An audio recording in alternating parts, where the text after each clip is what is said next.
Hi, y'all. Okay, you're probably wondering what the accent's about. Well, I'm very excited because this is probably going to be my last YouTube video. And this is going to be about the country and music star Tammy Wynette.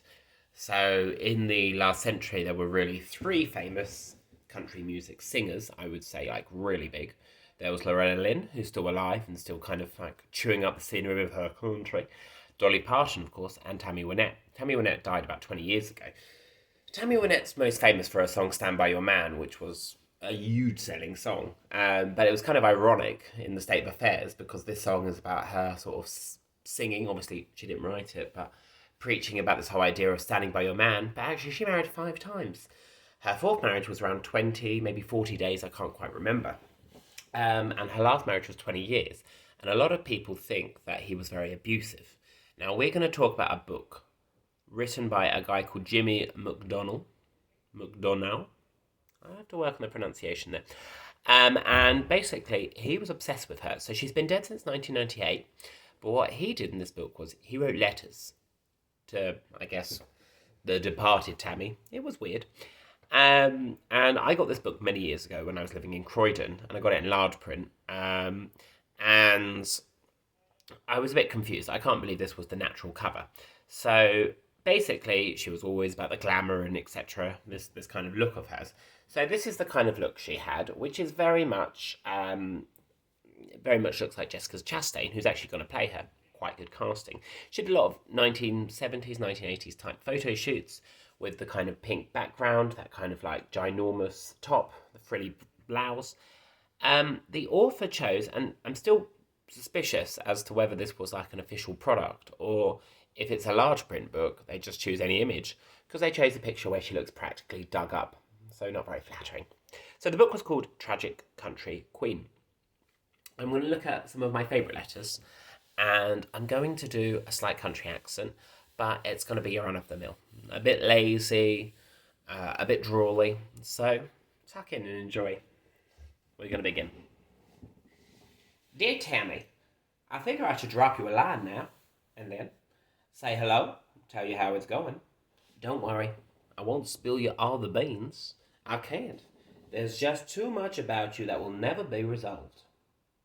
I don't think anybody knows the whole story, not even your last husband, Mr. Tammy Wynette himself, George Ritchie.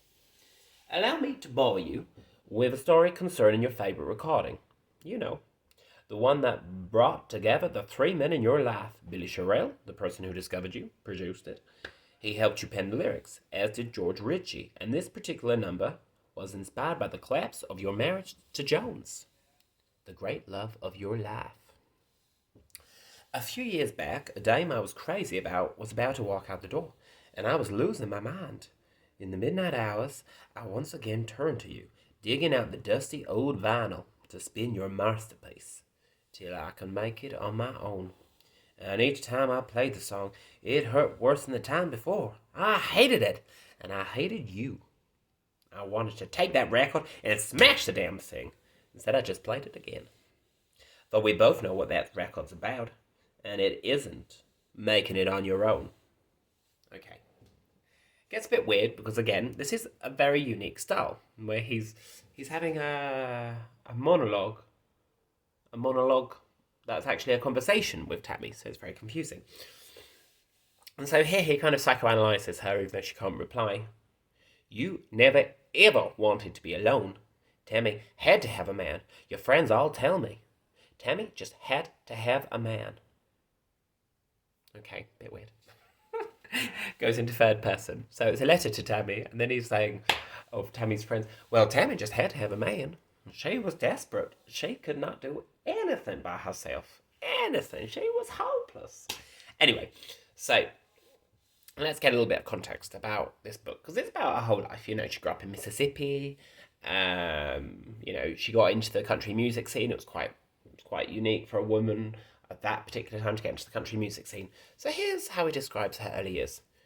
Your early years were so grimy and vague. Something happened to you, Tammy. I mean, something beyond divorce and shock treatments and poverty. You just shut down, clicked off. You didn't tell people your feelings, hardly ever. As far as I know, you didn't confide in or confess to anybody. As cliche as it sounds, You only ever revealed yourself in your music. Thank God you found your way to Music City. Okay, big fan, big fan. Now, we're basically going to skip the vast majority of the book. We're going to go into the letters that are the most cringeworthy, the most ridiculous. So, Tammy Wynette famously had a kidnapping incident, which was always a bit confusing because it looked like she may have actually set up the kidnapping stunt to get fans back, because by this point she was becoming a bit of a joke. And this is what Jimmy says. Jimmy, I'm going for our husbands. Jimmy didn't marry her, but Jimmy probably wanted to. Let's see what Jimmy had to say. Dear Tammy, so now we get to the kidnapping. For the first time, the world doesn't believe you. Changed everything, didn't it? You know what I think? You were tired. After you married Richie, you gave up on romance. The obsessions that drove your art had worn you down. Over and over, searching for this crazy ideal. Reality had smacked you in the face a few dozen times. You couldn't take it anymore, and the kind of misery you were trapped in now produced no artistic dividends. There was nothing to sing about, so you just checked out. Then randomly, in the same letter,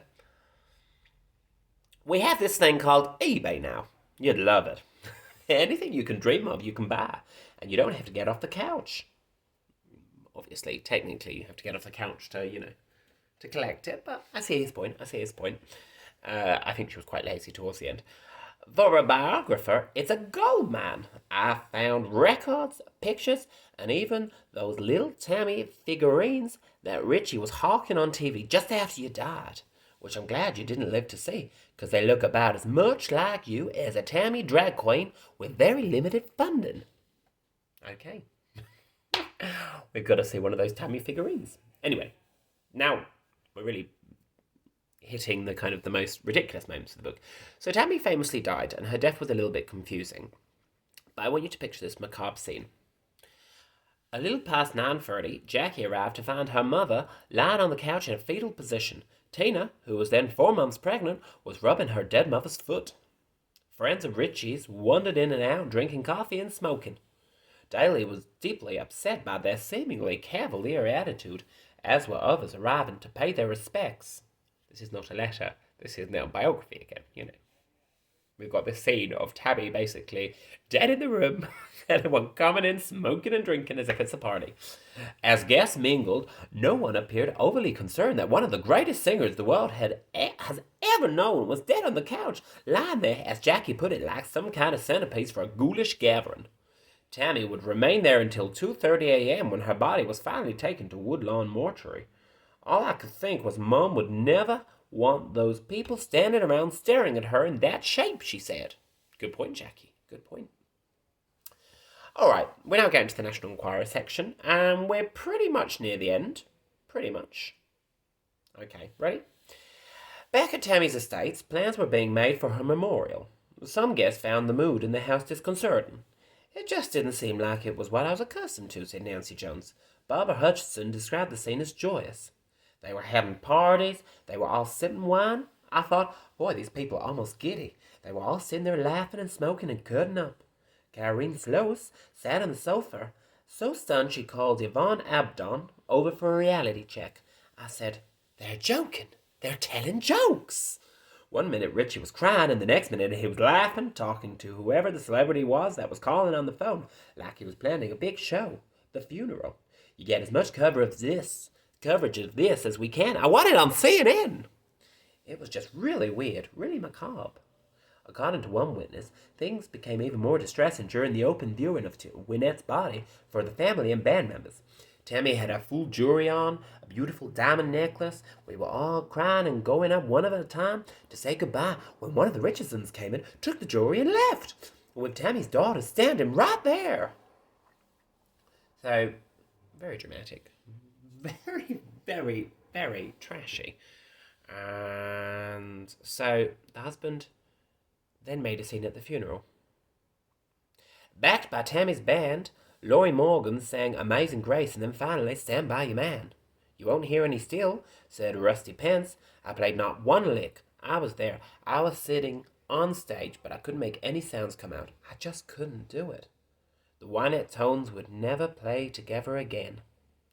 Before Morgan appeared, an unexpected eulogist hobbled to the microphone, hunched over, weeping, speaking feebly. George Ritchie rambled on, thanking Billy Sherrill and several others before muttering a bit about the circumstances of Tammy's death. We were alone in the house on the couch when she died. Many of Tammy's friends were appalled. I looked at Mike Martinovich. Marta Dels Willa recalled, I said, "Get him off the stage now, before he confesses." There's a way that Southern people, especially Deep South people, handle grief. You don't go about shouting and crying and wailing, making about a to-do about it. You quietly mourn. Through the whole process, anytime anybody saw Richie, just this display, that was so inappropriate and uncalled for. No decorum. White trash. White trash for sure. Charlie Abden agreed. The way he was acting, it was so full of crap. Him going on and crying and wailing like he was in Arabic. He knew it was about over, so it was time to make his big entrance and stumble up on the stage, to pour out of his mind distraught husband. He was like that over at the house. 1 minute he'd be going on about, "Ooh, I lost her," then start talking about the great numbers they had on CNN. Oh, he'd said it repeatedly. Then somebody would come into the room and he'd go back into the wailing. "What an act," said Wynette's former bodyguard, Stanley Harmon. Oscar Tam. Okay.